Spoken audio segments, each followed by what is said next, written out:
Vote গণনার দুদিন আগে ফের বোমা উদ্ধার মুর্শিদাবাদে। রানীনগরে ব্যাগ ভর্তি তাজা সকেট বোমা উদ্ধার করা হয়েছে। পানিপিয়া পুরাতন পাড়া মোড় সংলগ্ন এলাকায় এক ব্যক্তির বাড়ির পেছনে ঘাসের জমি থেকে উদ্ধার করা হয়েছে বোমাগুলি। ঘটনার তদন্তে রানীনগর থানার পুলিশ। ভোট গণনার দুদিন আগে ফের বোমা উদ্ধার মুর্শিদাবাদে। রানীনগরে ব্যাগ ভর্তি তাজা সকেট বোমা উদ্ধার, এক ব্যক্তির বাড়ির পেছনে ঘাসের জমি থেকে উদ্ধার করা হয়েছে বোমাগুলি এবং ঘটনার তদন্তে রানীনগর থানার পুলিশ। এ নিয়ে বিস্তারিত জানবো। ফোন লাইনে রয়েছেন আমাদের প্রতিনিধি বিনয় রায়। বিনয়, ঠিক ভোট গণনার দুদিন আগে মুর্শিদাবাদে ফের বোমা উদ্ধার, কি জানাচ্ছ, কি আপডেট রয়েছে?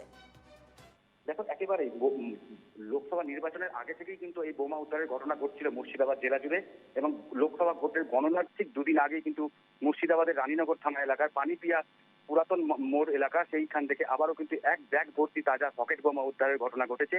যেটা জানতে পারা গেছে, গতকাল রাত্রি নাগাদ পুলিশ গোপন সূত্রে খবর পেয়ে আব্দুল রেজ্জাক নামে একজন বাসিন্দা, তার বাড়ির পিছনে বাগান যে ঘাসের জমি, সেই ঘাসের জমিতে একটি ব্যাগ রাখা ছিল, সেই খবর পায় পুলিশ।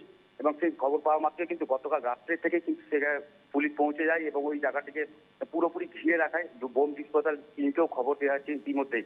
তারা কিন্তু আর কিছুক্ষণের মধ্যে হয়তো সেখানে গিয়ে বোমগুলিকে উদ্ধার করে অন্যত্র কোনো নির্জন জায়গায় নিয়ে গিয়ে সেগুলোকে নিষ্ক্রিয় করা হবে। তবে প্রশ্ন উঠছে, লোকসভা নির্বাচনের আগে থেকেই আমরা দেখতে পেয়েছিলাম বিভিন্ন জায়গায় যেভাবে বোমা উদ্ধারের ঘটনা ঘটছিল।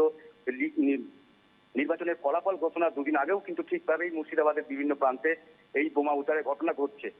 এই এই এই বোমাগুলি ওইখানে কিভাবে এলো, কে বা কারা এই বোমাগুলি রেখেছে, সমস্ত ঘটনার তদন্ত শুরু করেছে রানীনগর থানার পুলিশ। তার পাশাপাশি যেটা জানতে পারা যাচ্ছে, এই ঘটনার পর থেকে কিন্তু এলাকায় বেশ চাঞ্চল্য ছড়িয়েছে। এলাকার যারা স্থানীয় বাসিন্দারা রয়েছে তারা কিন্তু আতঙ্কিত রয়েছে, এবং যার বাড়ির পাশ থেকে বোমার গুলি উদ্ধার হয়েছে তাকে মোটামুটি জিজ্ঞাসাবাদ শুরু করেছে, এবং আশেপাশে এলাকার স্থানীয় বাসিন্দাদের সঙ্গে জিজ্ঞাসাবাদ শুরু করে গোটা ঘটনা তদন্ত শুরু করেছে রানীনগর থানার পুলিশ। বেশ ধন্যবাদ বিনয়, তুমি এই খবরের নজর রাখো।